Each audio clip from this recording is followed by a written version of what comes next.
everyone. Thank you for joining Insight into Wellness. My name is Alexandra Greenberg, and I'm the owner of Green Tree Ayurveda. Today, I have my guest, Karen Adamski, and we are discussing shamanic healing in our modern world. Karen is a shamanic practitioner, certified crystal healer, certified creatively fit coach, artist, and teacher.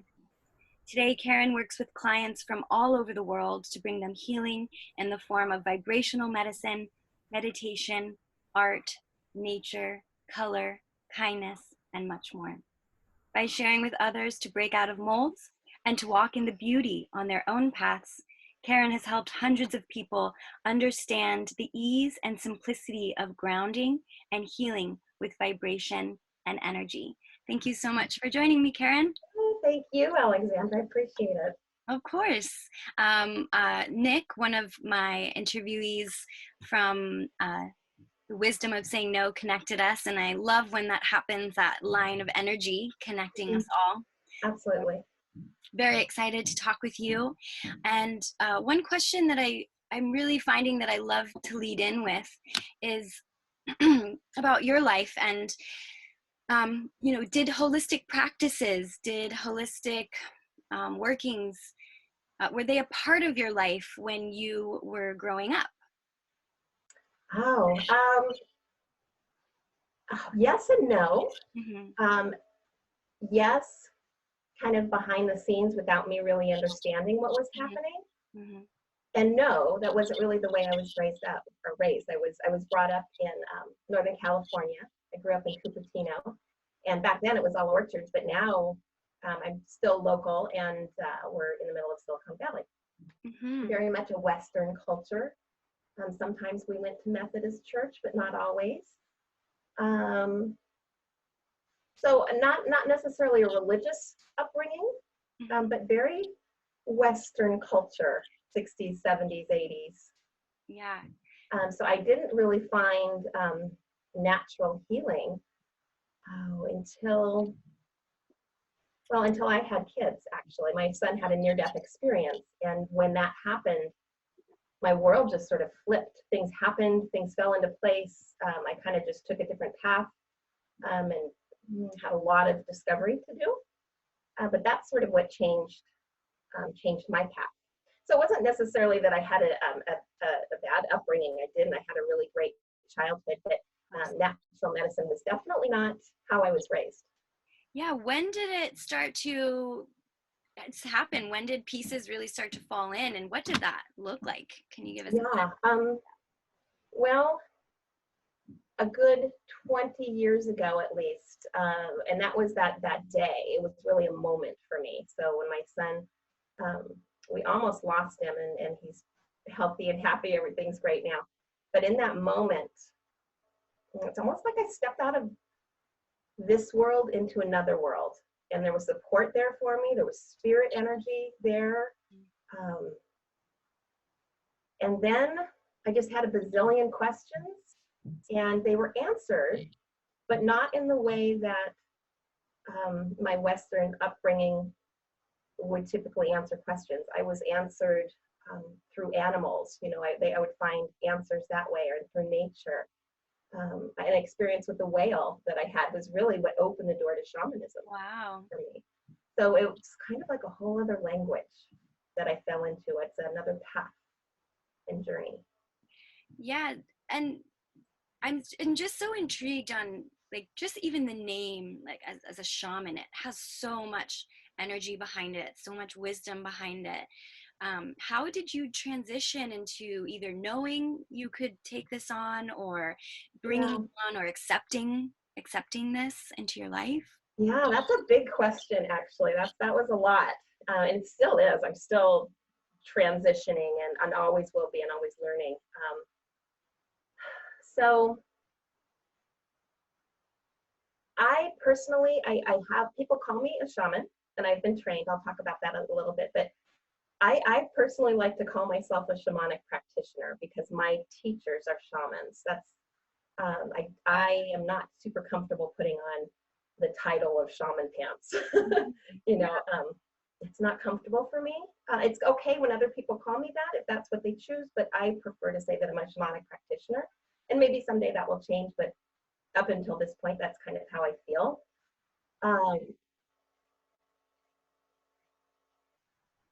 And can you repeat the question? Just yeah, it is a big question. Big one. So just when did you know that's something that you wanted to really dive into and take Gotcha. on, Yes, thank you. or let in? Right. After the doors kind of opened up to spirit for myself, my son had some questions too after that experience, and he really questioned, what is life and death and religion, and should I be going to church or shouldn't I? And so he and I kind of did this research, and we went to all different places, all different churches and temples, and tried to just see what is out there. And so we visited with lots of people, and they were all very kind in explaining things to us. And between the two of us, really, we were both very drawn to Buddhism and shamanism. And then I had that experience with the whale. And that's really what turned me, and I'm still very drawn to Buddhism, but I'm really living that experience. What's that? Can you tell us about that experience? Sure. Our family went to Hawaii. My parents took us, my brother and sister-in-law, and all of our family. And it was this really great trip. And there was this one day, I should go back like 3 weeks. Before that trip, I had this dream. And sometimes you have those dreams and it's like, wow, was that really a dream? Or, and all the details really stick with you. I had one of those dreams. And it was about me floating on a raft, like a wooden raft. And I was in the middle of the ocean. And I could see in the distance something coming towards me. And it caught there. It was this big whale, humpback whale. And it was kind of playing with me and like hitting the raft, and it was scary but not scary. And then it had its eye like right there, like right next to me, and I was petting the whale, and I started singing Blue Moon, or no, it wasn't Blue Moon, it was Moon River, to the whale. No, she just loved it. And it was this experience, and it was really meaningful. And I even told my family about it. It's like, I had this dream, Anyway, then we went whale watching. My mom and my dad and we went whale watching. And that dream, although I wasn't on a raft, but it happened. Wow. It just happened. And I was, even thinking about it now makes me very emotional, because it was one of those moments where it's like, what's happening? How's this happening? This has happened. And the man on the boat, the guide was kind of, because I was leaning over and he was holding onto me, and he's like, you can't touch, you're not allowed to touch them. And I wasn't going to, but it was the same. The eye was there, and the flipper, she was hitting the boat with her flipper just playfully, but we had to go in because she actually damaged the boat. And it was just like this huge door opened on my path, not just like a door, but like a big garage door going up, like, it's like, okay, thank you, I get it. That's the direction I'm going. In that moment, I went home and I started studying. I started studying with other shamans. I took a class through college, lots of different ways to study, but that's really what started it for me. I think beautiful story. It's always amazing to me when things from dreams or past or thoughts or energy kind of link up with the path that we're on. It's always, chilling and beautiful. Yes. And when you're working with people and when you're introducing these ideas, I've read a lot of this, like you talk or write a lot about, the intuition and listening to self. How, for someone who hasn't done that a lot or might find trouble doing that, how do you work that in the beginning? Yeah, that's because it is a lot, right? And it sounds kind of woo-woo and out there, and it's like, what is she talking about?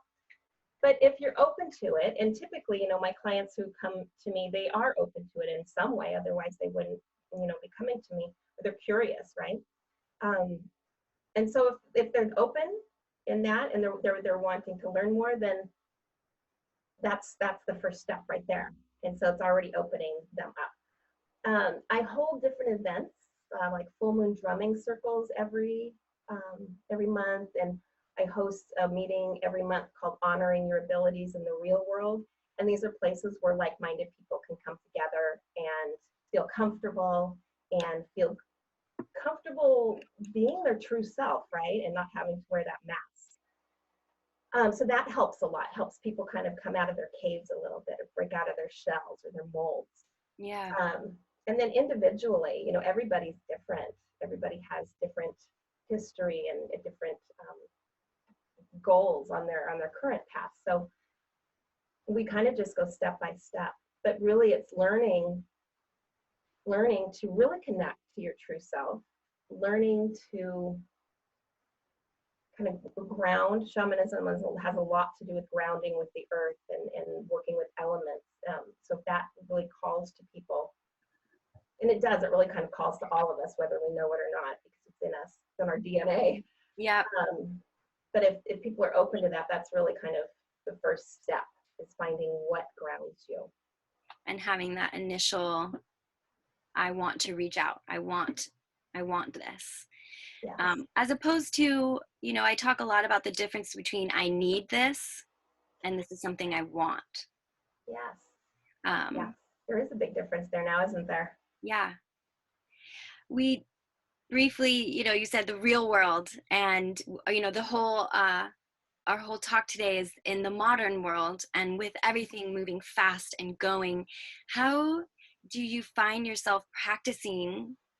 And I know nature is a big piece, but how do you find yourself really grounding in and practicing, and what are your tools that you use? Yeah, that's great, because you know, no matter where you are and no matter what's going on, you can tap into shamanism and live the shamanic lifestyle.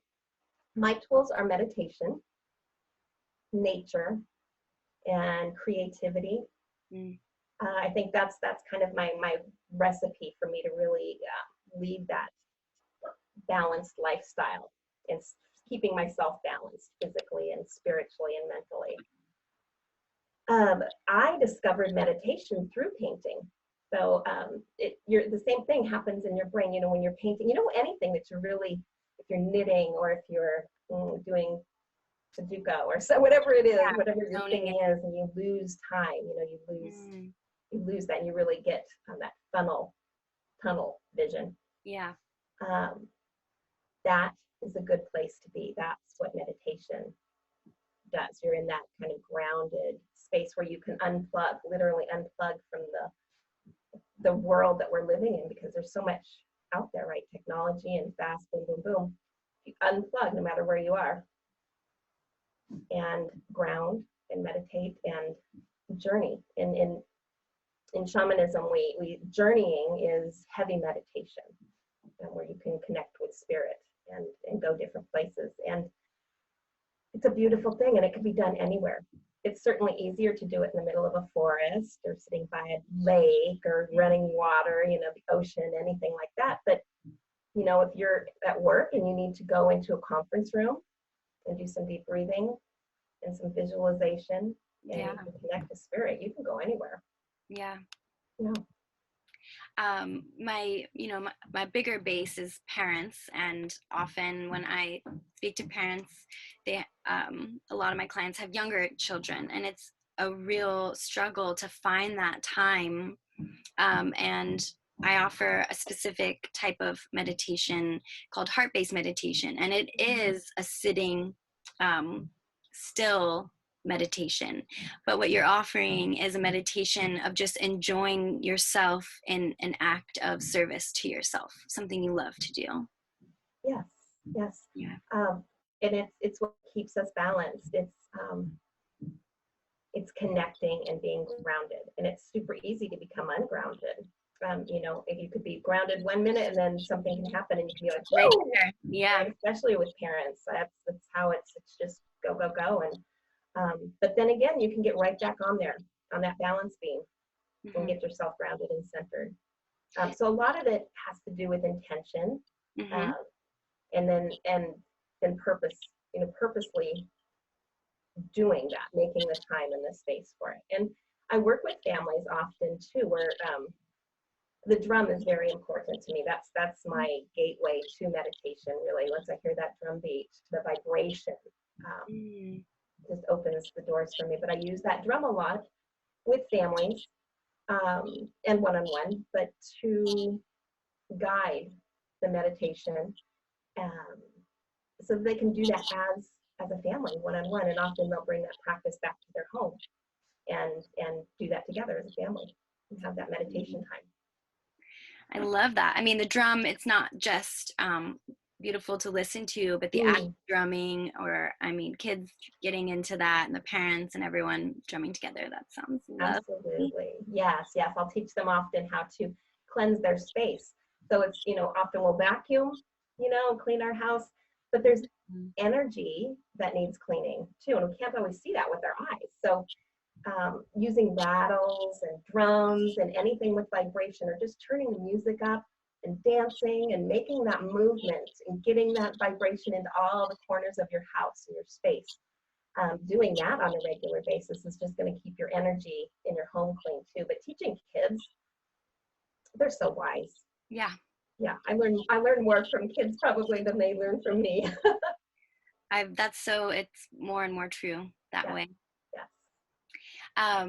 When you, what was I going to say? You were talking about energy, and when I was talking to people, I'm going to be speaking with someone who practices shamanic healing and things like this.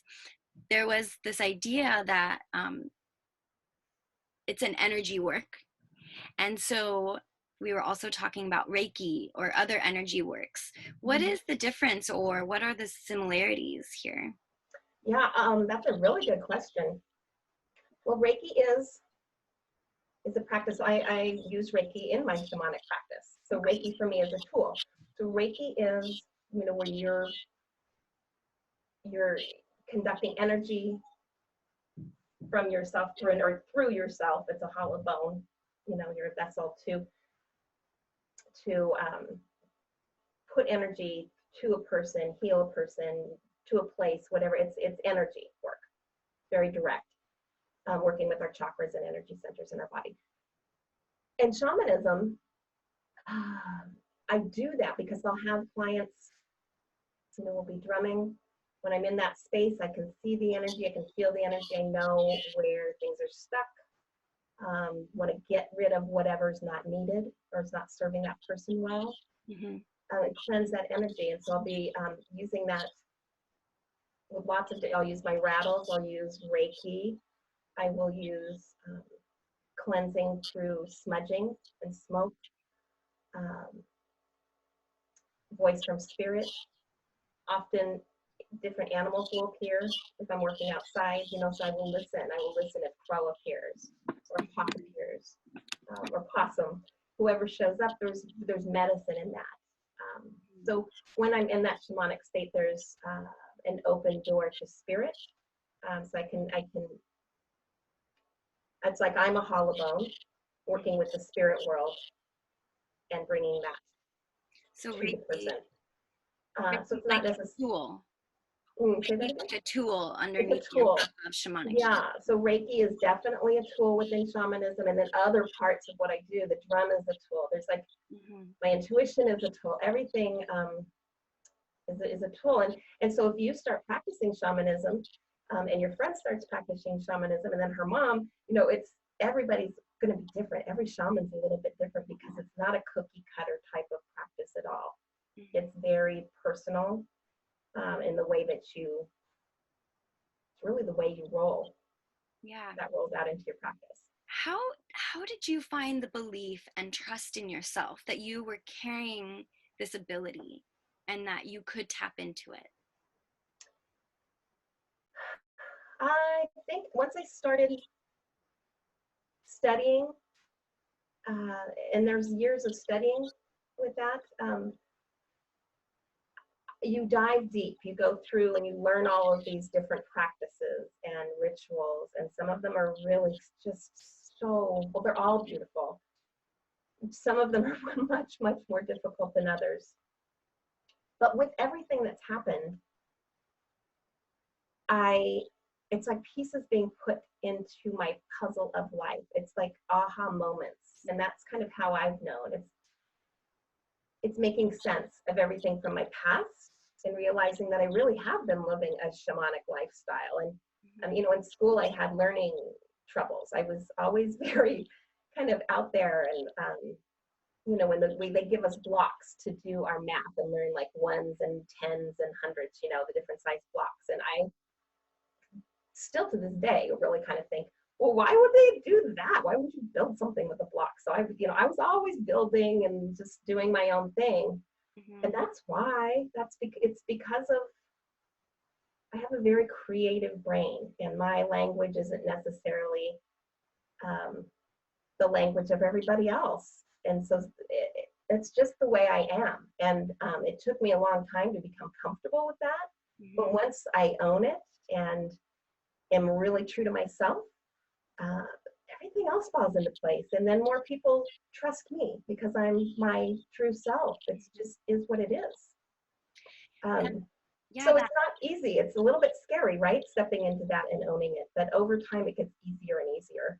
I think that piece, the owning it piece, the not questioning yourself, and I call them, you know, shadow voices. These are our own other voices that say, don't believe that, or you're not really feeling that, or that's not really what's happening. And then we question ourselves, and that our ability to listen to the intuition and listen to the self just gets blocked. Yep. And I had that discussion with myself and those voices in my head right before this interview, to be perfectly honest with you, because that's just how it is to be a human, right? It's that ego. Keeping our ego in balance is very important too. And so when I'm feeling those things, just, you know, 45 minutes ago, I also told myself, you know what, just stop that. You know, I know with every cell in my being, if I am true to who I am, if I'm 100% myself and I'm being a kind person, everything's okay. It's going to be okay. And some, you know, people may think, oh gosh, that is really crazy what that lady's saying. Okay, I'm going to change the channel. And that's great, because that's not how they roll. But maybe there's that little spark, right? That somebody's hearing thinking, oh, well, I see crows. They're the girl, the crows right there out my window, and a squirrel. You know, so I love that, you know, and that speaks to me. So if somebody else is hearing that, there's that little bit in there, right? Just open that door. It's such a magical, wonderful practice. And the idea of animal medicine, or even nature medicine, the connecting into the relationship of not just human but animal, and there's so much there to explore. I wrote down one thing that you mentioned. You said hawk represents one of my teachers, and you mentioned going to school and practicing, and I think it is so important for all of us to build a web of people to help support us and honor us, and we honor them. How did you build your web of people? Oh, piece by piece, moment by moment, again, being true to myself and listening to my intuition and feeling, is this a good group for me? Is this a good person for me? Or is this a good group maybe for somebody else, and I'm going to choose another path? Figuring that out was key. Also, working, so I do a lot of work within my home, and that's my sacred space. The people that I welcome into my home,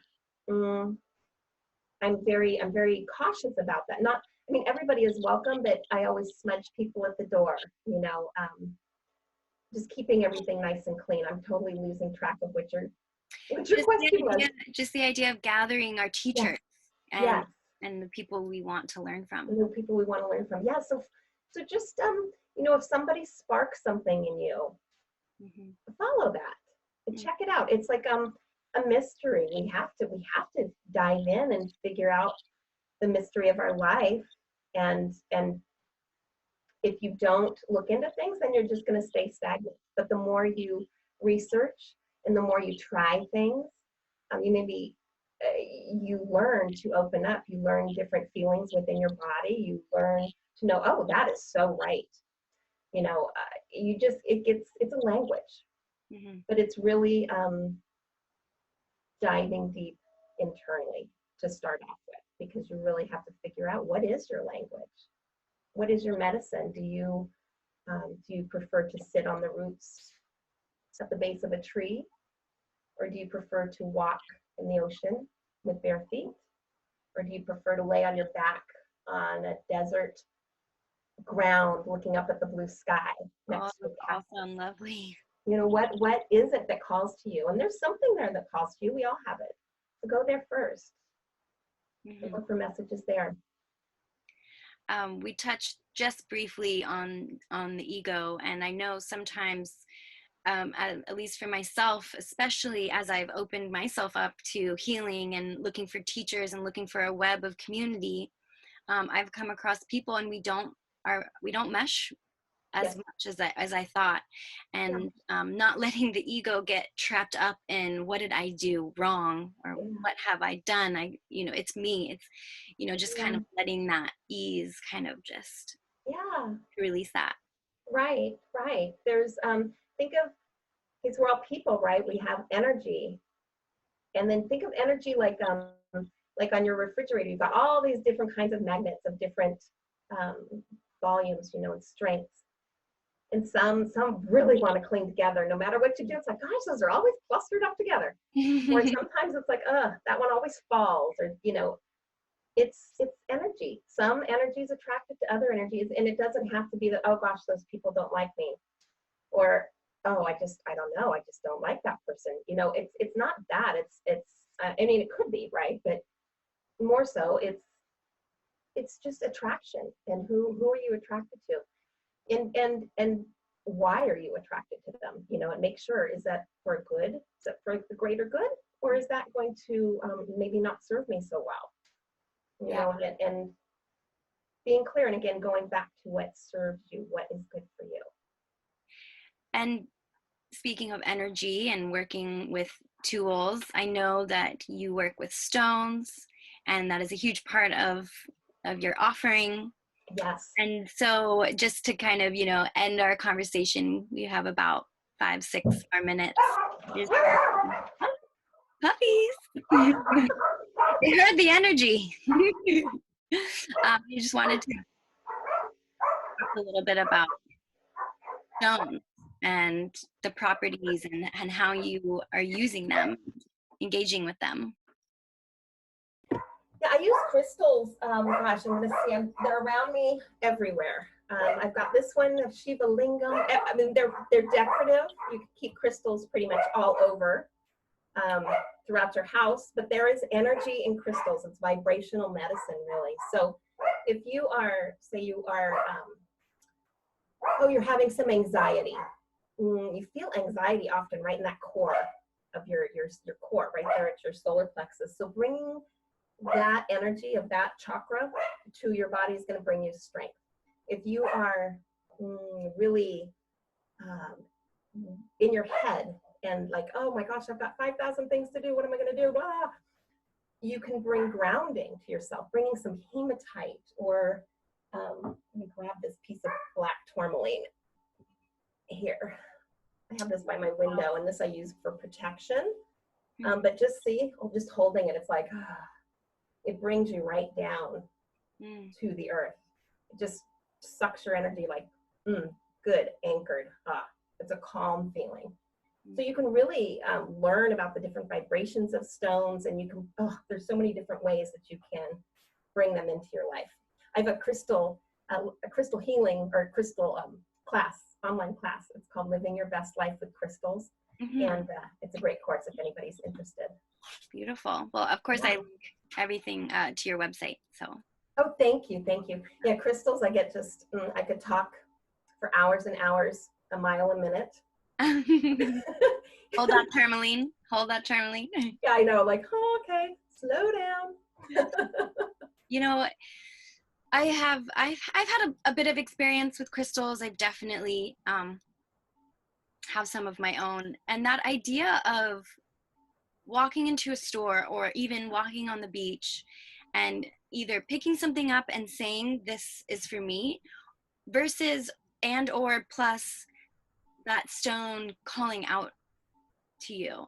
And I've always kind of personally been like, is that stone calling out to me? And this is where my intuition comes in, and I'm like, or do I just think it's beautiful, or my connection to whatever stone I'm picking up. Right, right. I think your intuition should be the thing you listen to before you listen to anything else, before you listen to anything I say. Listen to your intuition first, right? Especially with crystals, because even if it is that you think it's beautiful and pretty and shiny and that's what attracts you, that's okay. Something is attracting you there, right? And then holding it, you think, oh gosh, this makes me feel a certain way, or gosh, it fits in my hand just perfectly. Love that. You'll feel it. It just makes you feel a certain way. And then if you want to learn more, there's, all of the properties where you can learn about what chakras crystals are good for and how to use them in meditation and different parts of your body to place them on it. There's all different, it's endless. There's so much to learn. But before diving into that, I'd say really listen to yourself. What do you like? What stones call to you? And is it important, do you feel, to have one stone and work with that and embrace that and then do another stone, or are you someone that believes like gather them all, see what calls to you that moment and explore? Well, again, I think that goes back to the person. There's something in me that is saying, I have this vision when you say gather all the stones. I'm like thinking, oh, that's energetic chaos. Yeah. If you don't know any better, right? If you're just like, I don't know where to start, and you have a box of rocks that you collected throughout your life, why not just dump them out on the table and just check them out and see which ones are your top 10 and start with that, or maybe your top 3. Maybe play with those 3 for a week. And you might find that, there's just this one, you stick it in your bra or your pocket every day, and it's like you just want it with you all the time. And then others, you might think, oh yeah, I forgot I was supposed to be playing with that rock. It's just like people. Some people were more attracted to than others. But that doesn't mean that one that you maybe were ignoring for a bit, next week, that might be your medicine, right? So they're just the different vibrations. Well, I have completely enjoyed our time together and the energy that we've shared. Thank you. Likewise. Thank you. And, if anyone would like to see this or more, you can check out Green Tree Ayurveda /access. And if you or someone is interested in speaking with me on this platform, I would love to hear from you. You can contact me at hello@greentreeayurveda.com. Thank you so much for your time and have a beautiful day.